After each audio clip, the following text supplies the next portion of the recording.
Boa noite, irmãos e irmãs. A graça e a paz seja com todos. Amém. Quero convidá-los a abrirem suas Bíblias no livro de Neemias. Neemias, capítulo 6. Hoje nós iremos pregar a parte 2 do sermão que nós iniciamos na semana passada.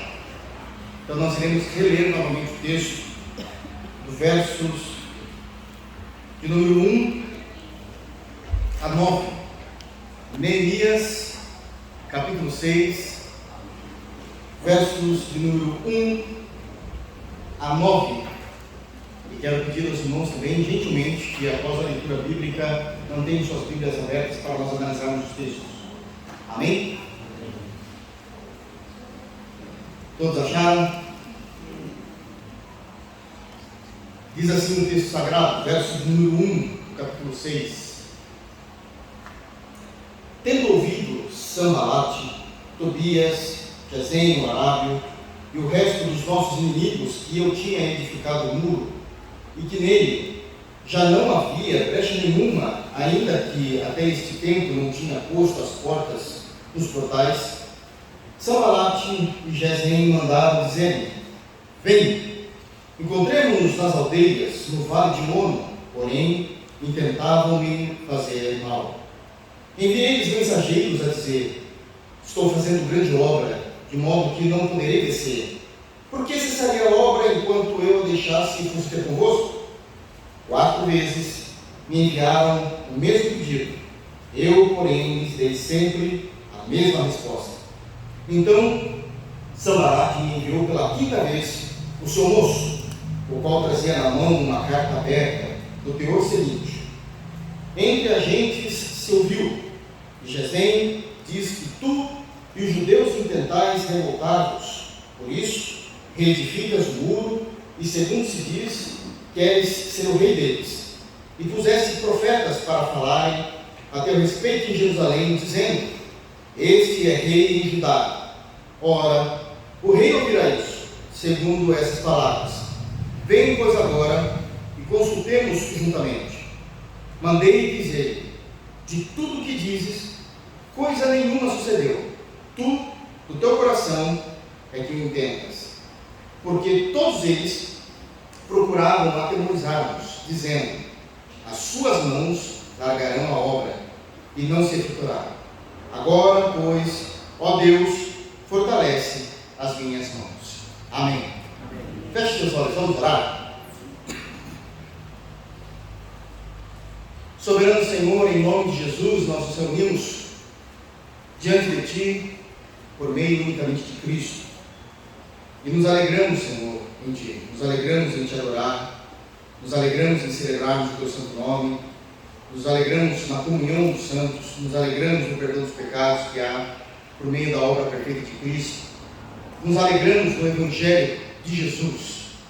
Fala, Senhor, aos nossos corações. Nos dê graça, Senhor, para que possamos compreender a Tua palavra, crer na Tua palavra e principalmente aplicar a Tua palavra em nossos corações, nos nossos dia a dia, para que possamos andar segundo a Tua orientação e a Tua sabedoria, aquela sabedoria que vem do alto. No santo nome de Jesus é que nós oramos. Amém. Amém, queridos?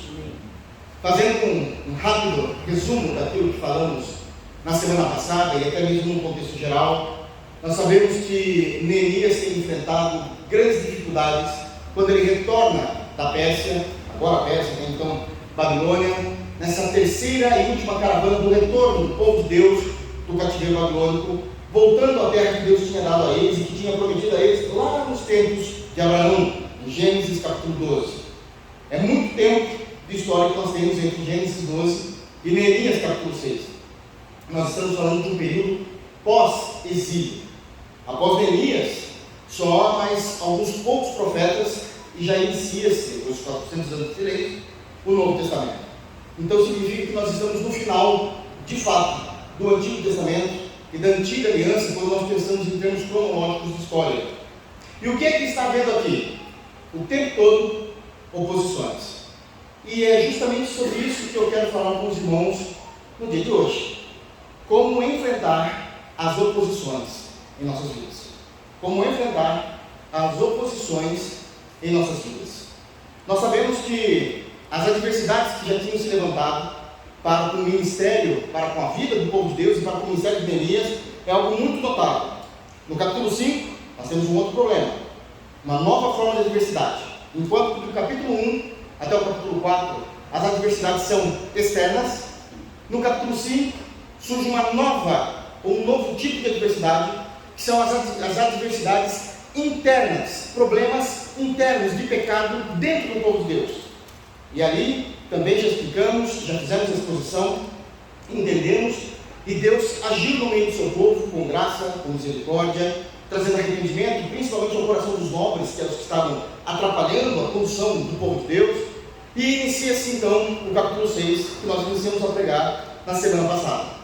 E novamente nós vemos problemas externos se levantando contra o povo de Deus, mas agora de uma forma mais sedutora, de uma forma agora mais pensada, mais arquitetada.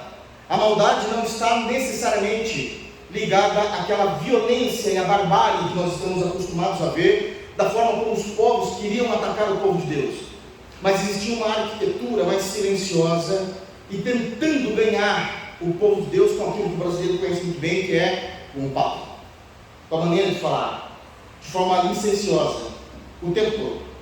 E na semana passada nós fizemos essa mesma leitura, dos versos 1 a 9, mas o foco da parte 1 do meu sermão estava focado, de fato, nesses tipos específicos de oposições que a igreja de Deus, a igreja de Cristo, assim como os crentes individualmente, sofrem no seu dia a dia.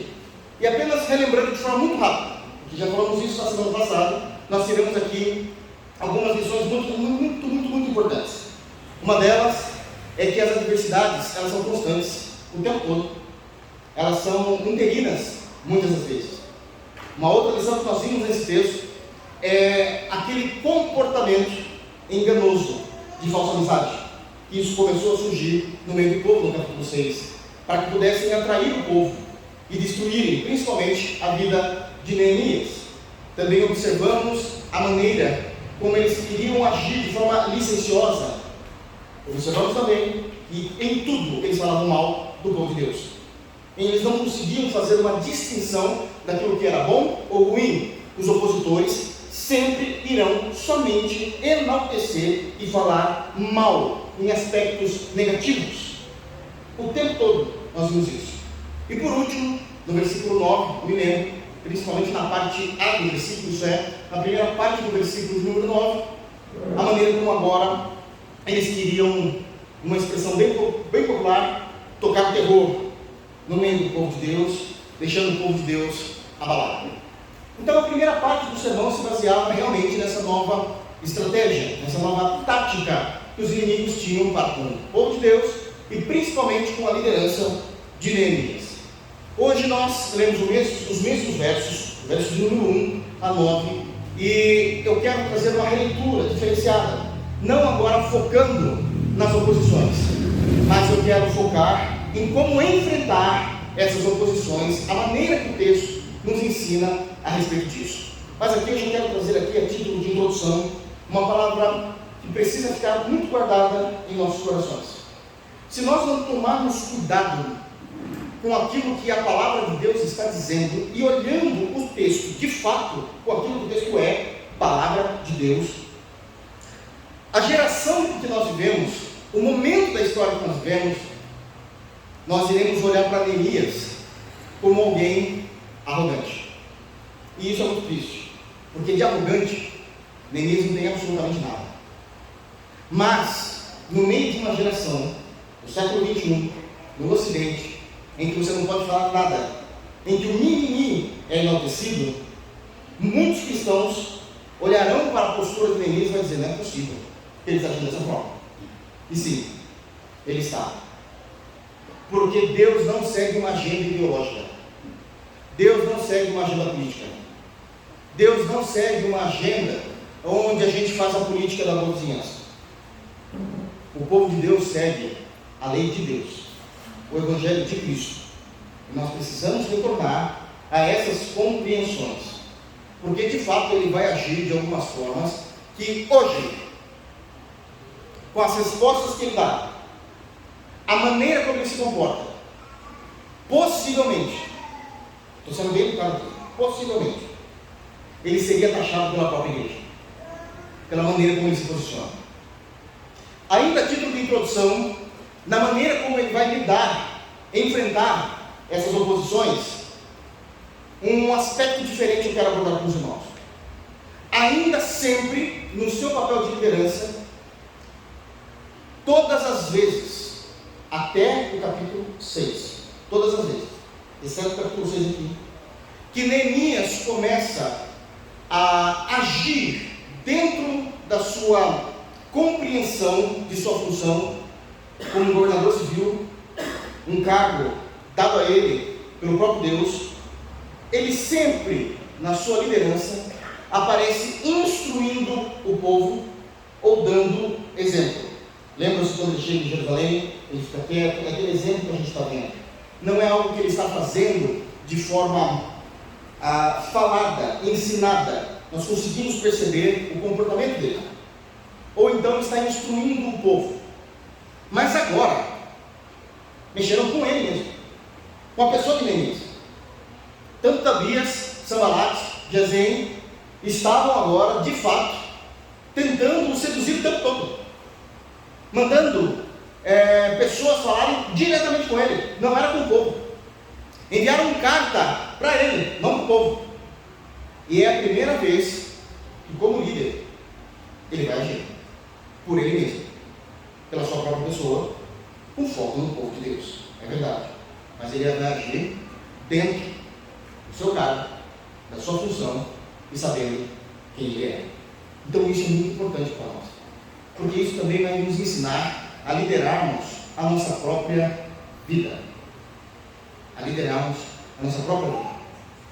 Uma vez, alguns anos atrás, eu lembro de um professor que me chamou na faculdade, e ele disse o seguinte para mim. A gente estava conversando sobre algumas questões do curso mesmo, e ele dizia o seguinte: Rodolfo, se você não decidir o que você quer para a sua vida, obviamente nós não estamos tratando sobre a soberania divina, ok, irmãos? Estamos falando de responsabilidade humana. Ele dizia assim: se você não decidir o que você quer para a sua vida, os outros irão decidir. E aquilo que eles irão decidir nunca será o que você desejou para você. Nunca será. E Neemias entende muito bem esse conceito. E aqui então eu quero começar a falar com os irmãos sobre como então enfrentarmos essas oposições. Uma vez dito isso, agora eu quero entrar com os irmãos no texto e quero ler com os irmãos novamente somente o versículo de número 2. Olha o que o texto diz. Sanbalat e Gesem mandaram dizer-me, está vendo? Está se referindo diretamente a Neemias. Vem, encontremos-nos nas aldeias no vale de Ono, porém intentavam fazer-me mal. Em primeiro lugar, como enfrentar as oposições da vida? Discernimento espiritual. Discernimento espiritual. Olhem para o texto novamente no verso 2. Não há nenhuma observação, asterisco, entre parênteses, aspas, dizendo que houve alguma informação a mais. Simplesmente, Sanbalat e Gesem mandam um homem falar com Neemias, falando para ele ir para o vale de Ono, e imediatamente existe uma conclusão desse convite. Eles querem me fazer mal. Como isso é possível? Discernimento espiritual. Isso é algo que todo crente precisa orar a Deus em tempo e fora de tempo para que nós possamos ter.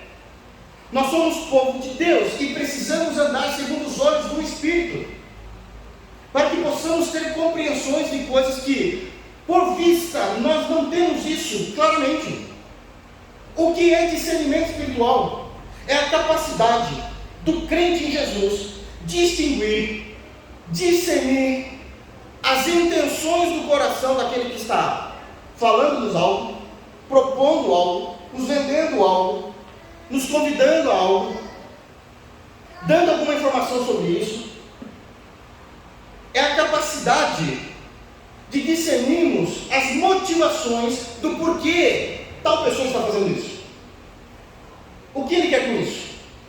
Qual é o objetivo central disso? Por que eles estão me mandando essa carta? O que eles querem de fato de mim? Isso é muito importante. Até para que nós não sejamos recursos nas mãos das pessoas. Muitas das vezes as pessoas nos olham como recursos, ferramentas, para eles chegarem naquilo que eles querem. Discernimento. Discernimento espiritual é a capacidade de discernir o certo e o errado em aspectos espirituais. Discernimento espiritual é a capacidade de fazer um escrutínio naquilo que é verdadeiro ou falso no mundo espiritual.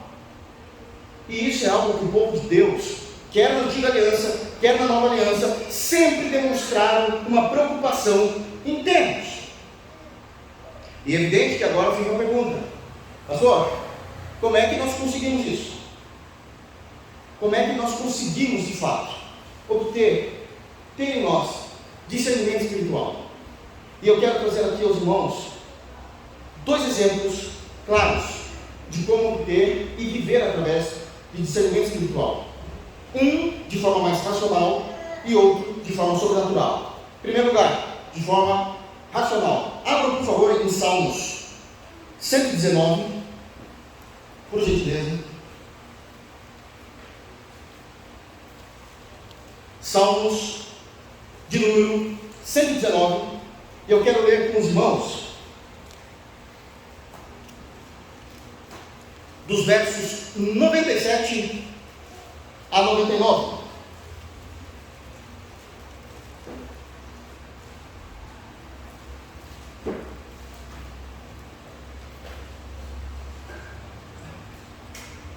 Amém?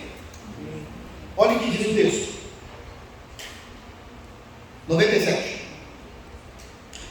Quanto amo a tua lei, é a minha meditação todo o dia. 98.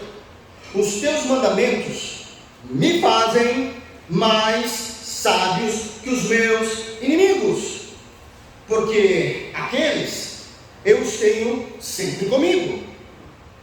Compreendo mais do que todos os meus mestres, porque medito nos teus testemunhos. Quer ter discernimento espiritual? Leia, medite e compreenda a palavra de Deus. Isso é óbvio. É uma questão racional. O salmista vai dizer no verso 98, aqueles eu os tenho, aqueles o quê? Os mandamentos. Eu sempre os tenho comigo. Isto é, não tenho apenas os mandamentos de Deus, dos momentos individuais da minha meditação. Eu não tenho apenas os mandamentos de Deus na exposição da palavra num culto público como nós estamos aqui. Eu não tenho apenas os mandamentos de Deus naqueles 10, 15, 20, meia hora que eu tenho de devocional todos os dias. Eles me acompanham durante todo o dia, porque aquilo que eu leio, eu aprendo, aquilo se torna sangue e ossos, carne em mim. E eu vivo a minha vida a partir da compreensão das Escrituras. E eu consigo perceber, por causa dos mandamentos de Deus, que aquilo que estão me falando, aquilo que estão me propondo, aquilo que estão tentando me vender como factoide, né? Fake news, muitas das vezes, a maneira, as intenções são antibíblicas. Não vou aceitar. Não faz parte do Deus. Não faz parte da aliança da qual, por meio de Jesus, eu fui incluído nela. Isso é uma questão mais racional que nós temos a respeito de discernimento espiritual. Mas também é verdade que existem momentos que nós precisamos de uma ação sobrenatural da pessoa bendita do Espírito Santo em nossas vidas. E Paulo trata disso. Por favor, abram na carta de 1 de Coríntios. E é algo que geralmente nós esquecemos como crentes com o passar dos anos. 1 de Coríntios, capítulo 2. E ele traz essa informação de forma muito notória a respeito de como nós vivemos com os recursos dados pelo próprio Deus, pela Trindade Santa, a sua igreja. E isso é para todos os crentes. Não é para um grupo específico, um grupo especial, mais espiritual, para essa bobagem. Isso é para toda a igreja. Em 1 Coríntios, capítulo 2, ele vai dizer, no versículo número 11, de 11 a 13. 1 Coríntios, capítulo 2, versos de 11 a 13. Paulo começa dizendo: porque, preste bem atenção à narrativa que Paulo está nos levando à compreensão de uma vida cristã. Isso aqui é a prática da vida cristã, teologia prática. Porque quantos homens sabem as coisas do homem, senão o próprio Espírito que nele está? O que ele está dizendo aqui? Que os homens, os seres humanos, quem é que pode conhecer os pensamentos dos seres humanos? Ele vai dizer, simples, o próprio ser humano. Os animais, a criação, seja flora ou fauna, pelo amor de Deus, não conhecem absolutamente nada do ser humano. Quem conhece o ser humano, em aspecto horizontal, é o próprio ser humano. E aqui já é uma paulada num monte de espiritualidade pagã. Olha, quando as estrelas estiverem alinhadas, não conhece o homem. Veja bem, quando os animais estiverem assim, não conhece o homem. A nível horizontal, quem conhece o homem é o próprio homem. E ele segue a mesma compreensão teológica dos versos seguintes. Olha só, ainda no 12. No 11, perdão. Assim também é o mesmo raciocínio. As coisas de Deus, ninguém as conhece, senão o Espírito de Deus. Ele está colocando aqui os pingos nos is. Quem conhece o ser humano? Somente o ser humano. A criação não conhece o ser humano. Quem conhece Deus? Somente a Trindade. A Trindade se conhece, a Trindade se completa, a Trindade se ama, a Trindade se conversa, e somente eles. Agora vem o privilégio de ser filho de Deus. 12. Ora, nós não temos recebido o Espírito, e perceba que o Espírito aí está com a letra minúscula, o Espírito do mundo, e sim, o Espírito, com letra maiúscula, que vem de Deus, para que conheçamos o que por Deus nos foi dado gratuitamente. O que é que Paulo está falando que foi dado gratuitamente? Ele continua 13. Disto também falamos, não em palavras ensinadas pela sabedoria humana, mas ensinadas pelo Espírito, conferindo coisas espirituais com espirituais. Deus nos revelou o Evangelho, a sua pessoa, o plano redentor, e Deus nos revela a sua vontade. Deus nos guia por ela. Ao convertermos a Jesus Cristo, ao sermos chamados a essa divina graça, o Espírito Santo de Deus habita em todo crente.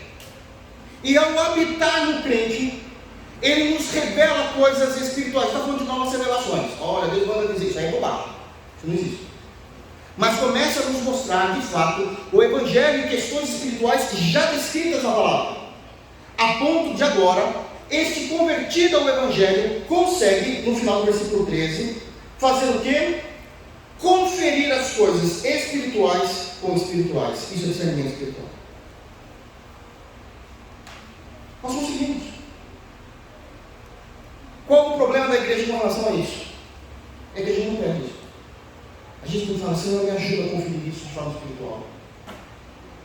Eu ainda tenho dúvidas a respeito de uma decisão que eu preciso tomar. Me dá discernimento. Me mostra o que o teu Espírito tem para me mostrar. Numa questão mais racional, me mostra o que a tua palavra fala sobre esse assunto, para que eu possa estar nos caminhos.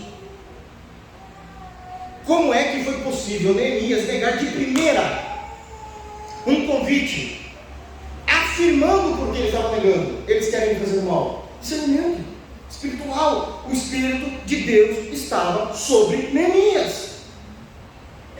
E isso foi dado a toda a igreja do Novo Testamento. Isso é uma das maneiras de nós lutarmos, enfrentarmos as oposições com discernimento espiritual. Amém? Vamos voltar no texto de Neemias?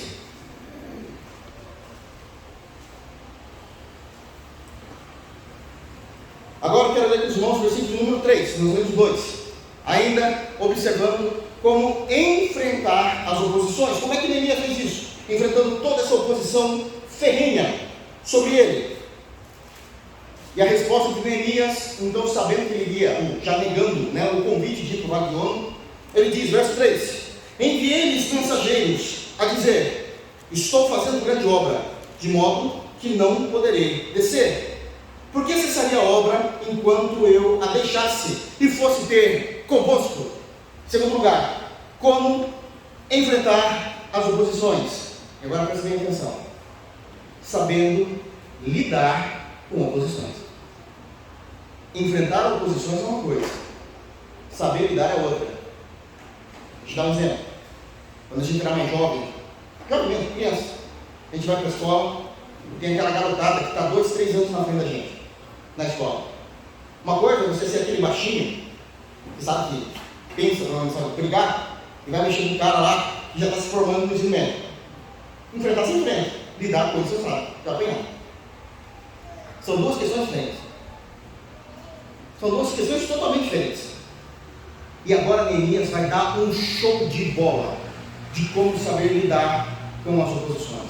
E aqui eu quero fazer alguns destaques dentro do versículo 3, mostrando ele lidando com essas oposições.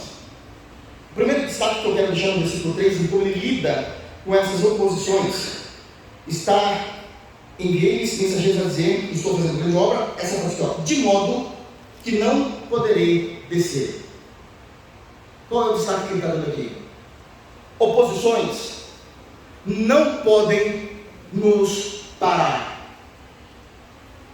Oposições não podem nos parar. Observe quem é que está chamando ele. Sanbalate.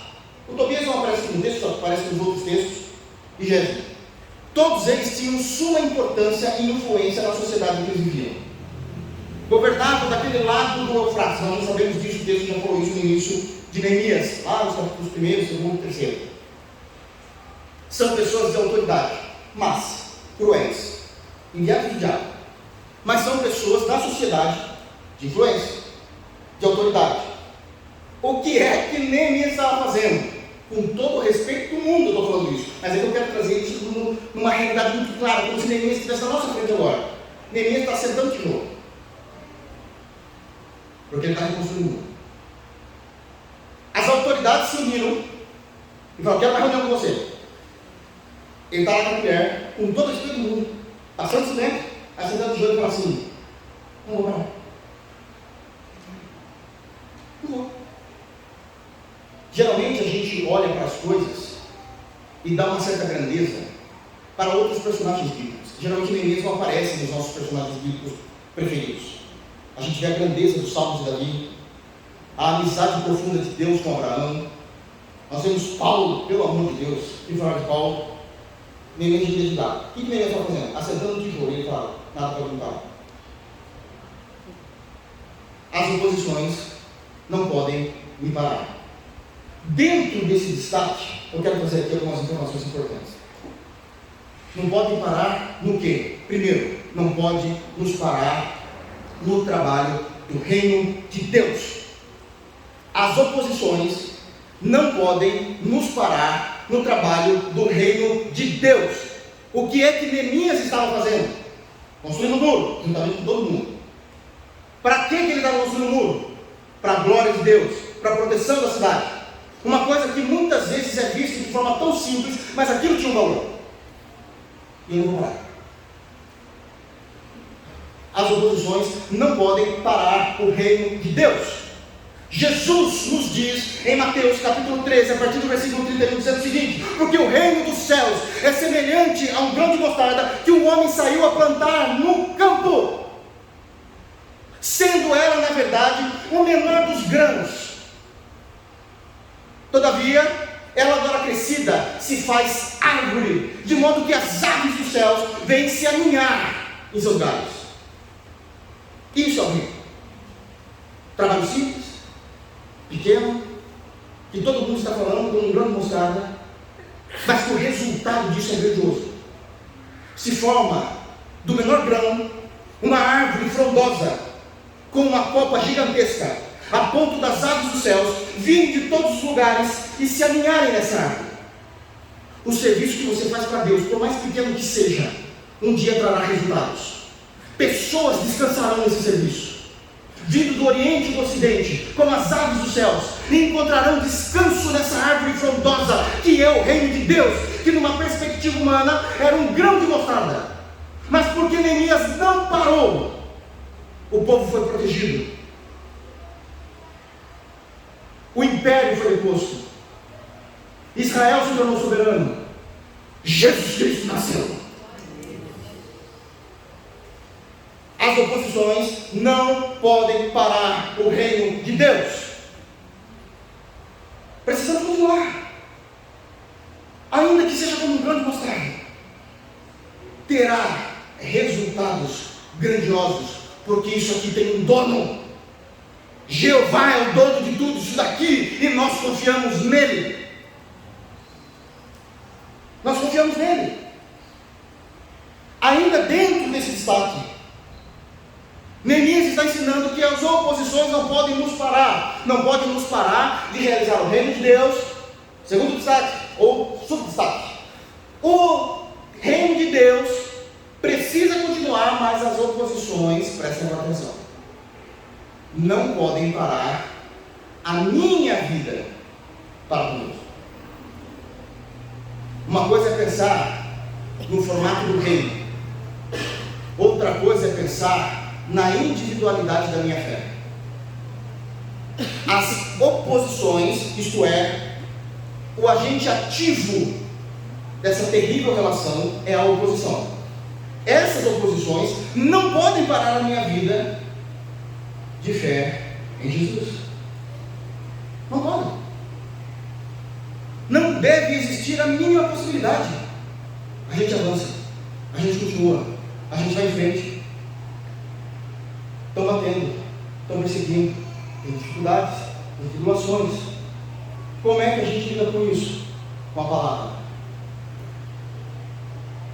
O apóstolo Paulo, cheio do Espírito Santo, diz na carta aos Romanos, no capítulo 8, no versículo 35: quem nos separará do amor de Cristo? Será a tribulação, a angústia, será a perseguição, a fome, a nudez, o perigo, a espada? Como está escrito: somos todos os dias entregues à morte por amor de ti, e somos vistos como ovelhas indo para o matadouro. Nós continuamos. Não importa o que falem, não importa a perspectiva que vejam de você, as oposições não nos param, porque nada nos separa do amor de Cristo. Nada nos separa. Não importa. É tribulação quando eu acordo pela manhã, isso não nos separa. É aquela angústia que entala a minha garganta, isso também não para. É a perseguição de pessoas que só querem ver o mal, que só veem o mal em tudo, como está dizendo aqui, a partir do versículo número 8. Também isso não para. São as necessidades mais básicas, a fome? Não. É a nudez? É a vergonha? Não. É os perigos? Não. É a espada? Não. Por causa do amor a Jesus. Por causa do amor a Jesus.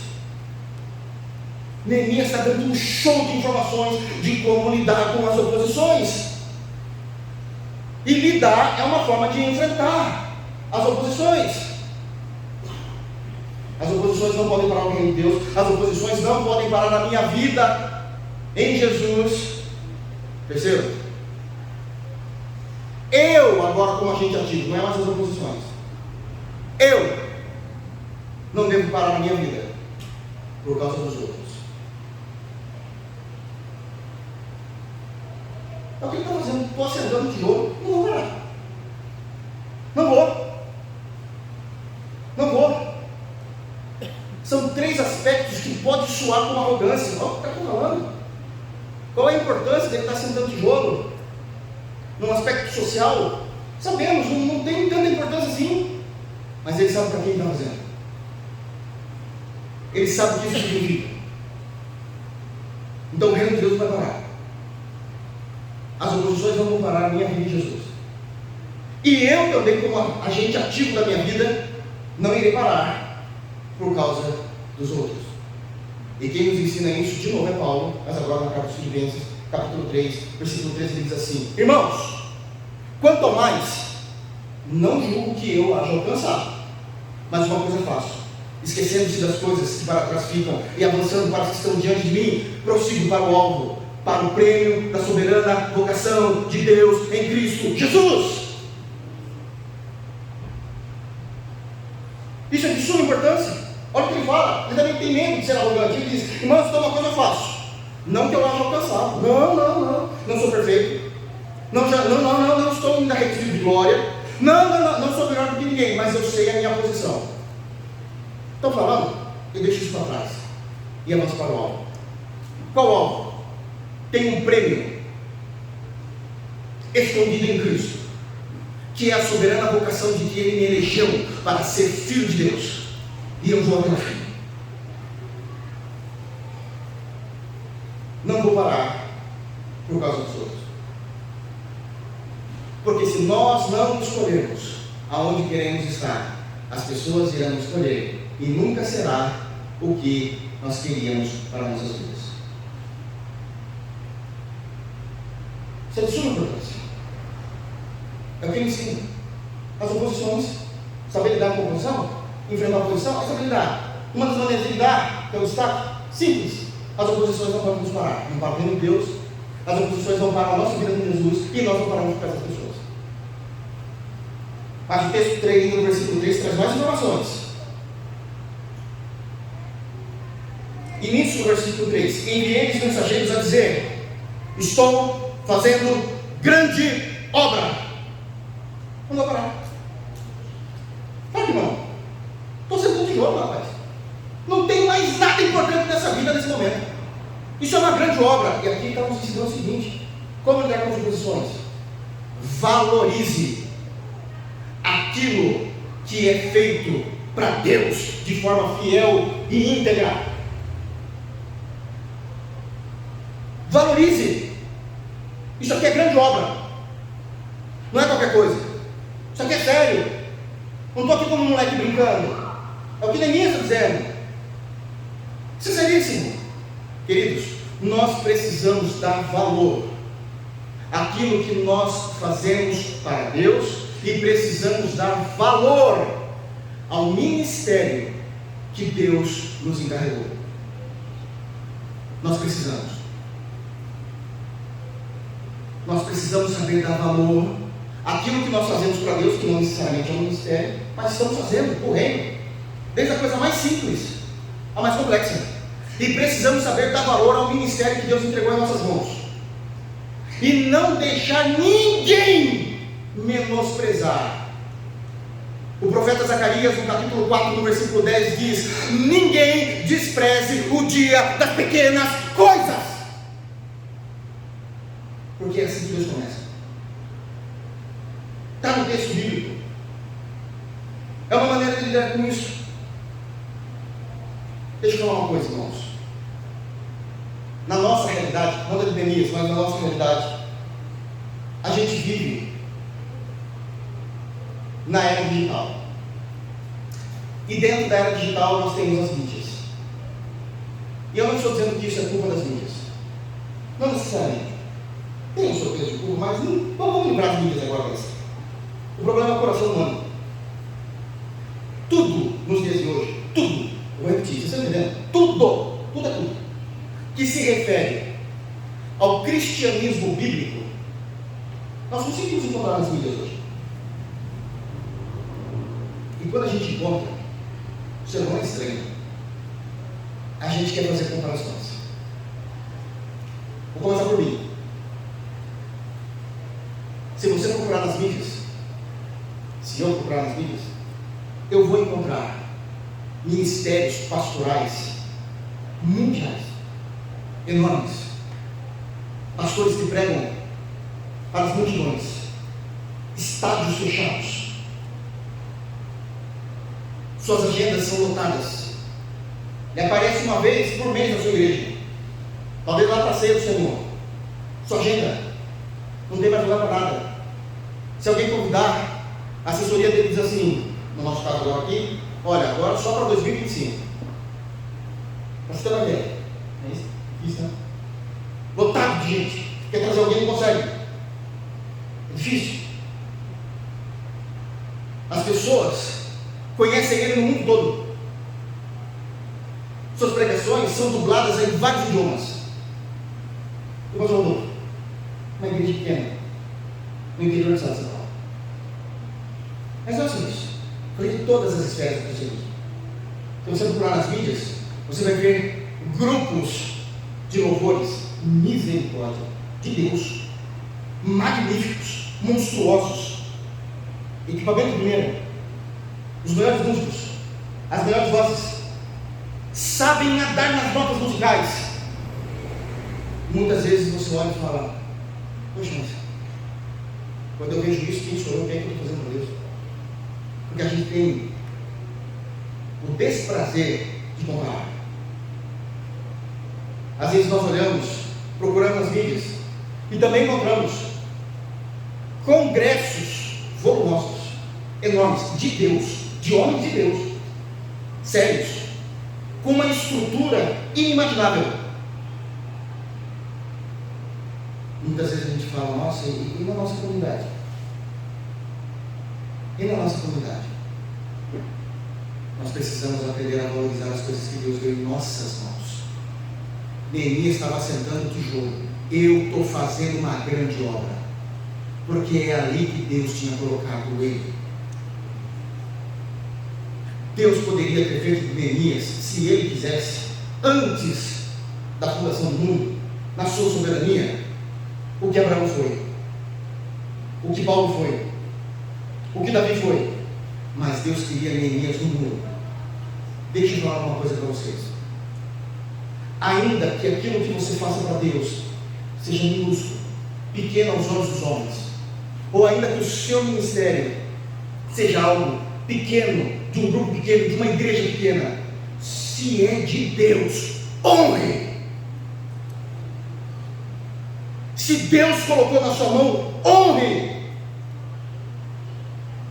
Ninguém tirou esse homem de assentar tijolo. Estou fazendo uma grande obra.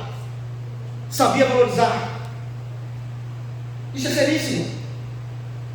A maneira e a perspectiva divina que ele tem dos assuntos. Estou fazendo uma grande obra. E agora escute isso muito bem, e guarda isso no seu coração. Eu sei disso, porque como pastor, eu já respondi isso algumas vezes às pessoas que vieram perguntar. Cristãos. E muitos ficam preocupados dizendo, pastor, como eu vou me comparar a muito? Pastor, eu vou me comparar a Billy Graham. Eu entro 8 horas da manhã no meu trabalho, saio às 6 horas, porque eu não tenho condição de ficar pregando evangelho, eu tenho que trabalhar, eu tenho que escutar minha família. Billy Graham, o cara pregou para mais pessoas do que qualquer homem nesse mundo, de fato é. Ninguém pregou para mais pessoas do que Billy Graham. Isso aí estatisticamente comprovado. Em quantidade de pessoas me refiro. Então vocês imaginam naquele dia, Billy Graham, possivelmente coroado com seus galardões, e eu? Deixa eu falar uma coisa, irmãos. Se você for fiel onde Deus te colocou, por mais pequeno que seja, o seu galardão pode ser igual ao de Billy Graham. Se Deus quisesse que você fosse um Billy Graham, Ele tinha feito de você um Billy Graham.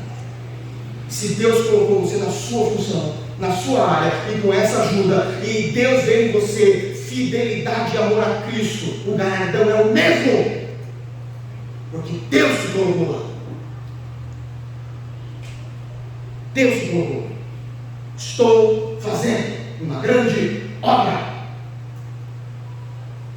Isso é importantíssimo. Também quero trazer um último destaque do versículo 3, de saber lidar com as suas oposições. Estou falando uma grande obra, você está falando, não tem problema nenhum.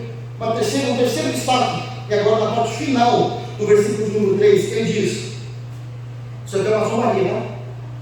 Olha, alguém me falou, olha o lance Denise, isso aqui é uma zombaria. O final do verso 3. Pessoal, tudo de influência da nata da sociedade, e ele responde: por que cessaria a obra em enquanto eu a deixasse e fosse ter convosco. Não quero parte de vocês. Como eu sempre falo, quando eu não estou no culto, e falo com muito respeito, não dou papo para maluco, rapaz. Não dê papo para maluco. Não. O que a gente aprende com essa palavra final de Neemias capítulo 3? Saiba priorizar aquilo que é de Deus. Por que eu vou parar a obra? Por que eu vou parar nessa tijolo? Acho que eu vou deixar tudo aqui que eu estou fazendo, tudo sujo, tomar um banho, me arrumar e encontrar com vocês? Não dou para fumar maluco. Eu sei o que você quer. Neemias está nos ensinando. Não dê ouvidos àquilo que não tem valor. Não dê atenção àquilo que não é prioridade da parte de Deus. Não dê ouvidos a falatórios. Neemias está nos ensinando que nós não precisamos nos justificar o tempo todo para as pessoas. O problema é seu. Não vou parar a obra.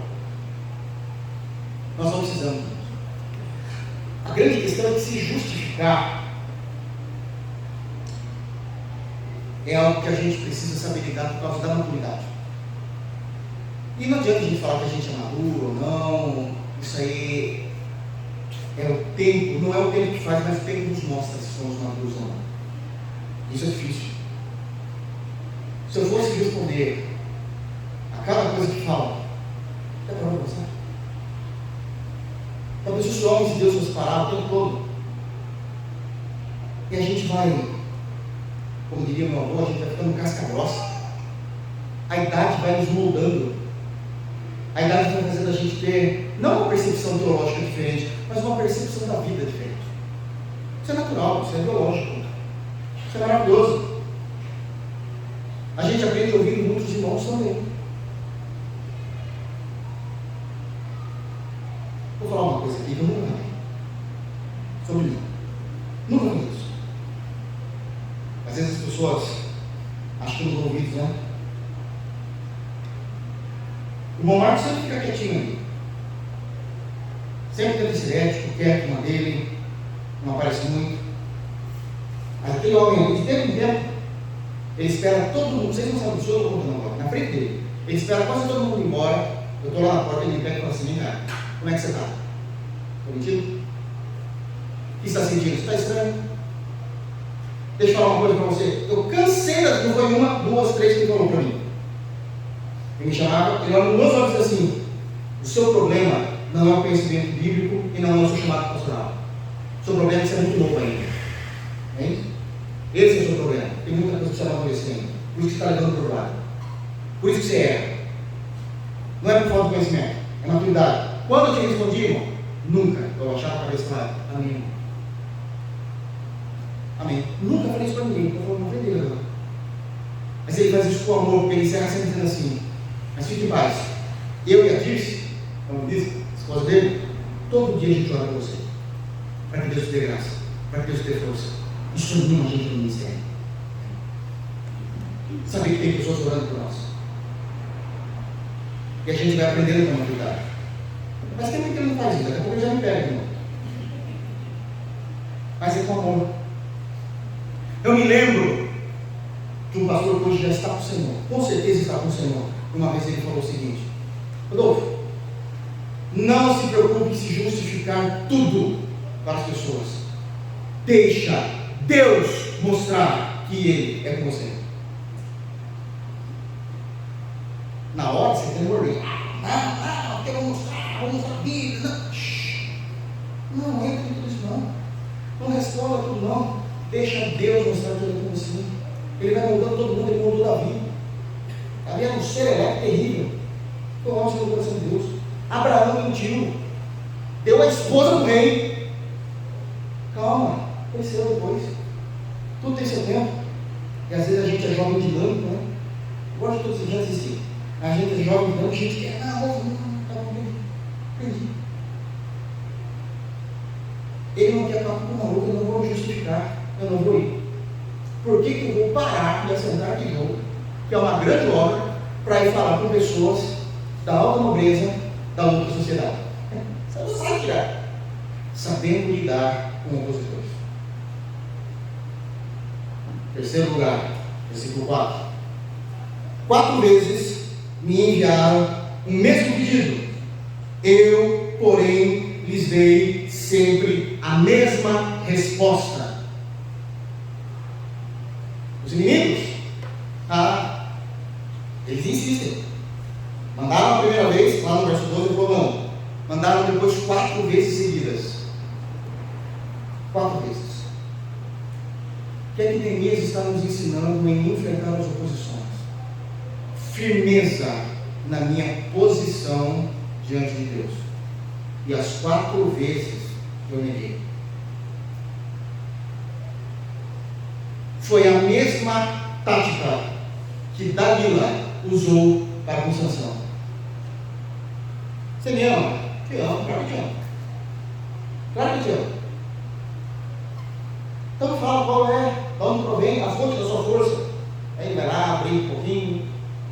Ela vem de novo, aí ele mente, fala, não, sabe o que é? Você me amarrar com o quarto de vinho. Não, mas Sansão, não foi mentira, eu gritei, você estourou tudo de novo. Aí cordas novas, não é quarto de vinho, era cordas novas. É o cabelo, as tranças, chegou perto. Você me ama, qual é a fonte da sua força? É o meu cabelo crescido. Existe uma promessa de Deus sobre mim. Se cortar o meu cabelo, eu perco a minha força. Mulher sabe fazer o homem dormir no colo. Se sabe. Cortou o cabelo. Sansão, os soldados era verdade. E ele foi feito de palhaço no meio dos filisteus. Cegaram a sua visão. Aquele que tinha sido instituído uma autoridade máxima naquele período da história sobre o povo de Deus, com juiz, agora estava em cárcere, cego e fraco. Porque ele não entendeu ser firme em sua posição. Neemias nos ensinou. Você está falando uma vez? Já falei que não. Falou a segunda? Já falei que não. Está tentando me seduzir pela terceira vez? Não! Não! Encerramos aqui? Para a gente manter ainda o mínimo da amizade? Não! Firmeza na posição. Ele nos ensina isso notoriamente. Notoriamente. Mais uma lição importante. Versículo de número 8. É uma resposta já direta de Neemias. Onde os homens, a partir do versículo 6, mostram uma carta. Vamos ler o versículo 6 até o 8. Acho que fica mais fácil. Então existe uma carta, e nessa carta muitas mentiras, e ele está dizendo assim. O teor da carta é: entre as pessoas, entre a gente, se ouviu e Gesem destitui os judeus que intentais revoltar-nos. Por isso, reedifica-se o muro, e segundo se diz, queres ser o rei deles. E pusestes profetas para falarem a teu respeito em Jerusalém, dizendo: este é o rei de Judá. Ora, o rei dirá isso. Segundo essas palavras, vem pois agora e consultemos juntamente. Só está falando mal. Tudo em verdade. Tudo em ação. Eles estão reconstruindo o muro porque Deus mandou ser reconstruído. Como já tinha sido reconstruído o templo. Desde quando Neemias queria ser rei? Não há mínima possibilidade disso. Ele nunca falou isso. Nunca quis se revoltar também contra as nações vizinhas. Israel, não quero. Eu quero, pelo contrário, eu quero paz, quero soberania da nação. Ele ouve se falar agora. Como enfrentar as oposições? Para quem não consegue ver isso no livro, fala, ele é muito arrogante, ele ignorou o convite, falou que não dá papo para maluco, e agora eu desprezo vocês. Vocês têm muito desprezo. Versículo 8. Mandei dizer-lhes: de tudo que dizes, coisa nenhuma sucedeu. Tu, no teu coração, é quem inventas. Você desprezo. Não vou falar para vocês. Não quero. Não tem um mínimo de base para a gente estabelecer um diálogo. Não. Não. Desprezo. Está no texto. É claro isso. Não. O que você está falando? Só bobeira. Só bobeira. Nem sempre a gente precisa comprar brigas. E eu já preguei sobre isso. Nem sempre é necessário comprarmos todas as guerras. Tem guerras que são desnecessárias. O que faz? Despreza. Você quebra o inimigo. O tempo mostra. Tranquilamente. Já falei, o tempo não cura, o tempo não salva, não. Mas o tempo mostra. Fica em paz. Desprezo. O que está fazendo? Construindo um muro. Construindo um muro. Assentando de novo. Por último, final do versículo 9. Agora, pois, ó Deus, fortalece as minhas mãos. Como enfrentar as oposições? Fale com Deus. Fale com Deus. É o que ele acabou de fazer. Aconteceu tudo. Ele se portou, teve suas convicções, fez a maneira certa, e agora? Agora ela vem para o quarto. E lá eu vou falar com Deus. Deus me ajuda. Senhor, está sendo difícil as oposições. Seja qual ser, for, pessoas, trabalhos, saúde, emocional, casamento, desejos, motivações, pecado. Quais são as oposições da sua vida? Não importa. Fale com Deus. Apresente diante de Deus, Senhor, fortalece as minhas mãos para que eu possa continuar no teu caminho. Me dá, Senhor, discernimento de espírito para que eu possa continuar trilhando o caminho de Cristo.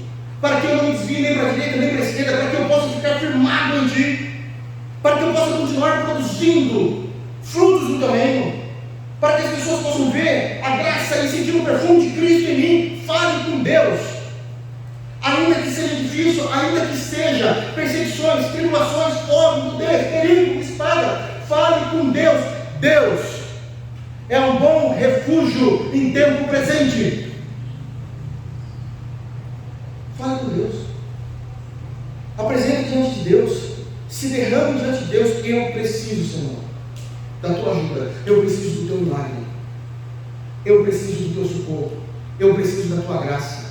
Eu preciso da tua força. Sê comigo, Senhor, por meio de Jesus, do santo nome de Jesus, o qual tu me salvastes, me perdoastes. Agora sê comigo, Senhor, nessa vida. Não me deixa sós. Não me deixa me perder. Me conduza, Senhor, junto contigo. Em Cristo Jesus é a minha oração. A melhor maneira que nós temos de lutar contra as oposições, fale com Deus. Deus, em Cristo Jesus, e somente em Cristo Jesus, Ele te ouvirá. Sempre e sempre. Que Deus nos abençoe em Cristo Jesus. Amém? Deus seja louvado.